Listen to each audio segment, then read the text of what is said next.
भी, और जो जॉइंट नेशनल कमेटी जो अमेरिका की सबसे बड़ी ऑर्गेनाइजिंग बॉडी है जो बताती है ब्लड प्रेशर का इलाज कैसे किया जाए, उन्होंने डाइकोटमी कर दी, यानी आम अल्फाज में उन्होंने 2 लेवल्स बता दिए। एक ब्लड प्रेशर का वो लेवल जो आम लोगों के लिए होगा, और एक ब्लड प्रेशर का वो लेवल जो डायबिटीज वाले लोगों के लिए होगा। तो इस वजह से मेरे ख्याल में ये सवाल हम लोगों को एक बहुत इम्पॉर्टेंट प्रिवेंटिव एस्पेक्ट की तरफ ले, जो हमारे आज के मौजू भी है कि किस तरह दिल की बीमारियों से बचा जाए।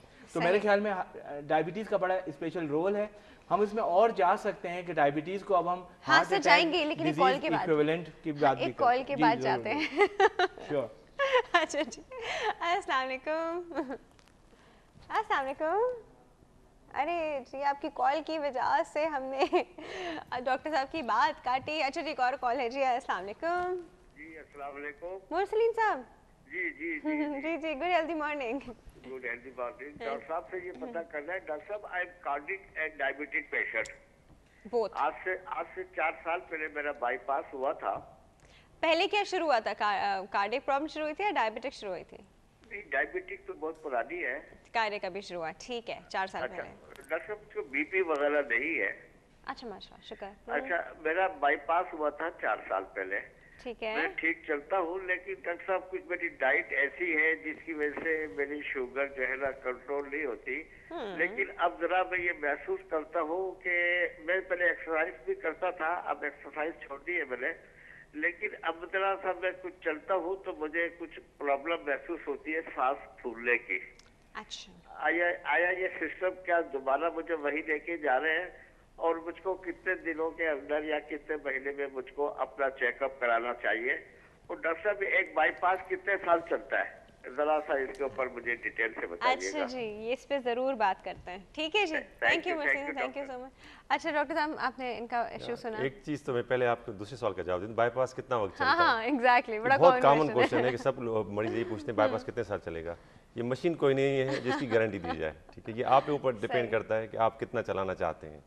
जैसे आपने बताया कि आपकी शुगर कंट्रोल नहीं है, जिन लोगों मेरी डाइट भी ऐसी नहीं है जिससे शुगर कंट्रोल हो, तो बाईपास के लिए जरूरी है कि सब चीज़ें रिस्क फैक्टर कंट्रोल होने चाहिए, जिसमें कोलेस्ट्रॉल का कंट्रोल होना, सिगरेट नोशी छोड़ देना, ये बहुत इंपॉर्टेंट है, और शुगर का कंट्रोल होना, ठीक है। ये चीज़ें करना, और डेफिनेटली वॉक आपको करनी होगी रेगुलरली, और डाइट पे कंट्रोल करना होगा।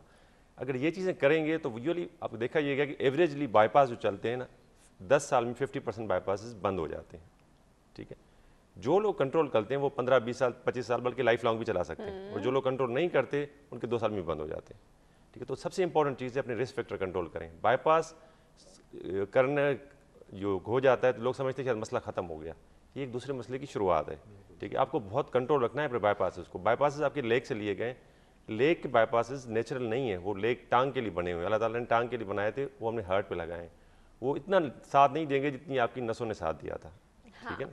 तो इसलिए बहुत इंपॉर्टेंट ख्याल रखना है कि अपने बाईपासेस का ख्याल रखें, ठीक है। एक दफ़ा बाईपास हो गया तो उसको बहुत जरूरी है। अब इनका दोबारा सांस फूलने लगा है अपने कार्डियोलॉजिस्ट को दिखाएं, ठीक है ना। हो सकता है कि ये, क्योंकि आपको कई लोगों में जो अंजाइना होता है वो साइलेंट होता है, वो सांस के साथ फूलता है, सिर्फ सांस के साथ आता है, मीन उसको दर्द नहीं होता, वो सिर्फ सांस फूलता है, उसको अंजाइना इक्विवेलेंट कहते हैं। चलने में सांस फूल रहा है, वो सीने में कोई दर्द नहीं है, और लोग समझते हैं कि शायद उम्र की वजह से हो गया, मगर इसको ख्याल से देखना चाहिए। समटाइम्स स्पेशली डायबिटिक्स में और ओल्ड एज में अंजाइना का पेन नहीं होता, ठीक है। अच्छा। सांस फूलना एक अंजाइना की निशानी होती है। तो अपने जो भी आपके कार्डियोलॉजिस्ट हैं उसको दिखाएं, अपना वर्कअप कराएं कि आपकी जो है ना, ये कहीं ऐसा तो नहीं हुआ कि बाईपास ग्राफ्ट जो है वो बंद होना शुरू हो गए हैं। अभी से कराएंगे तो आगे बढ़ सकते हैं। अटेंड करते हैं जी। अस्सलाम वालेकुम। गुड हेल्दी मॉर्निंग, कौन बात कर? फिदा साहब जी, फिदा बोल रहा हूँ। पहचान लिया जी, पहचान लिया। कैसे हैं आप? अल्लाह का फजल ठीक ठाक। अच्छा फिदा साहब, पोल का जवाब दें आप भाई, आपसे लेना बड़ा इंपॉर्टेंट है हमारे लिए, जो कुछ जवाब आपसे लेने बड़े इंपॉर्टेंट होते हैं। मैंने पोल का जवाब बिल्कुल दूंगा, और इसका स्ट्रेट फॉरवर्ड और ऑनेस्टली जो जवाब है वो ये है कि हर कोई चपलूसी करता है, उसकी इंटेंसिटी और बॉडी लैंग्वेज में फर्क जरूर होता है। हाँ सही कह रहे हैं। लेकिन इवन अगर आप अपने अबू या अम्मी से कोई चीज हाँ, तो हम भी उनकी बहुत बातें करते हैं। नीड है वो आप ऑब्वियसली आपने नीड तो नहीं बतानी, लेकिन आपने चपलूसी में जरूर बताना है। आपकी बॉडी लैंग्वेज से अंदाजा हो जाएगा कि वो आपके वालिद को या वालदा को कि आज डॉक्टर राफिया मुझसे कुछ किसी डिमांड के लिए आई है जी, उनको पता चल जाता है। अंदाजा हो जाता है। तो ये सारे depends upon need to need vary करता है कि वो आपकी चपलूसी बच्चे की जो हैसियत है वो कितनी इंक्रीज हो रही है, वो नीट पे डिपेंड करता है जी। ठीक है जी। अच्छा, क्या पूछना चाहेंगे फिदा साहब? हाँ, वो आज बड़ा अच्छा मौजूद है। एक तो मैं ये पूछना चाह रहा हूँ कि बहुत विटामिन हैं जिनको कार्डियो प्रोटेक्टिव विटामिन Antioxidants। जाता है, like high dose of vitamin A और ई को अगर मिला लिया जाए तो क्या वाकई उनका अच्छा इफेक्ट होता है लॉन्ग टर्म यूज से? और हालांकि वो होते वाटर सॉल्युबल नहीं है, लिपिड सॉल्युबल है, लेकिन अगर इस विटामिन ए और ई को मिला दिया जाए तो उसका अच्छा इफेक्ट होता है। और सेकेंडली मैंने ये पूछना है कि अच्छी एक्सरसाइज से कार्डियक आउटपुट पे क्या असर आता है उसका? अच्छी एक्सरसाइज से मींस के एरोबिक जैसी और कार्डियो जैसी एक्सरसाइज। हाँ, यानी 170 180 तक, अगर 40 ईयर एज है तो 170 180 तक 5-6 मिनट। आपने बताया था ना ट्रेडमिल में आफ्टर अ व्हाइल आपका इतना हो जाता है ना? हाँ, ऐसा होता है। तो उसमें कार्डियक आउटपुट पे क्या कितना अच्छा इफेक्ट आता है? और तीसरी इम्पोर्टेंट बात ये है कि कार्डियक अरेस्ट का जो फिनोमेना है वो कितना जरूरी है, यानी उसका अकर होना मस्ट है, या उसकी क्या नहियत होती है कि वो बंदा हैवी एक्सरसाइज में जाए तो कार्डियक अरेस्ट का रिस्क माइंड में ना हो या हो? अच्छा, ठीक है जी। पीछे पहले कोई हिस्ट्री नहीं है हार्ट की? No no, absolutely not. बस फिर ठीक है, चलिए जी, हम आपको बता रहे हैं। Thank you so much for your call doctor साहब। इनके तीनों सवाल एक एक प्रोग्राम के मुतकाजी हैं बेसिकली। तो आप विटामिन को लें तो वो एक है, विटामिन से शुरू करें। हाँ जी। और उससे भी पहले मैं एक बात और बता दूं, चूंकि उसके इस प्रोलॉन्गेशन, मैं अपने मरीज को हमेशा हम लोगों को कुछ चीज़ें करनी पड़ती है ना टीचिंग के लिए, इतने सालों से टीचिंग कर के आदमी को। तो मैं अक्सर कहता हूँ कि अगर आपकी 3 रगों को 3 बाईपास लगाए गए हैं तो पहले आप 3 रगों का ख्याल रखते थे, अब आपको 6 का ख्याल रखना है। तो आपका ख्याल तो डबल हो गया ना, क्योंकि अगर रग बंद हो गई या बाईपास बंद हो गया।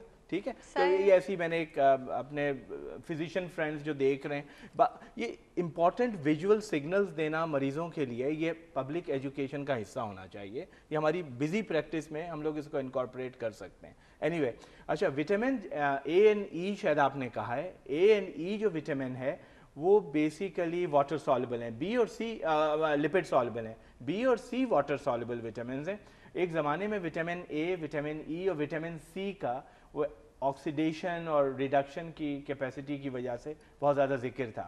इनफैक्ट 2001 में, ये 9/11 के 3 हफ्ते बाद, और मुझे इस वजह से याद है कि मैं एनाहाइम में था, कैलिफोर्निया में, जिस मीटिंग में अमेरिकन हार्ट की एनुअल मीटिंग थी, 10 साल से ज़्यादा हो गए।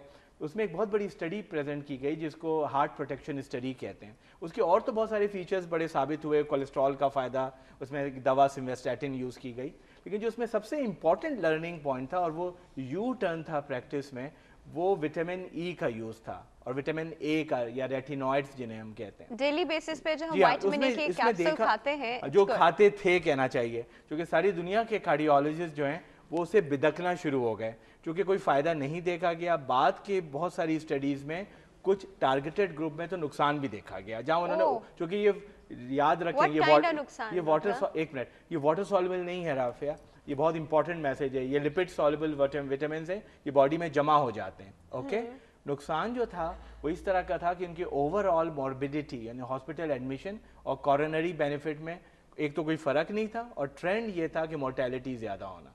तो इसकी वजह से आज से कोई 6-8 साल पहले जब इसका असर लोगों में आना शुरू हुआ तो विटामिन ई के प्रिस्क्रिप्शन वो नहीं रहे जो 90s में थे। 90s में विटामिन ई हर कार्डियोलॉजिस्ट लिख रहा था। जिस तरह हार्मोन रिप्लेसमेंट थेरेपी है, HRT, इंग्लैंड में मुझे याद है मेरे प्रैक्टिस की लर्निंग के ज़माने में हम लोग गायनिकोलॉजिस्ट से ज़्यादा HRT लिखते थे, हार्मोन रिप्लेसमेंट, खवातीन में पोस्ट मेनोपॉजल, जब तक कि वो ब्रेस्ट कैंसर के इश्यूज और ये सब शुरू हुए और फिर वो सारी चीज़ें ठंडी पड़ गई। तो ये सब चेंजेस आते रहते हैं। इनका एक और सवाल कार्डियक अरेस्ट के बारे में है।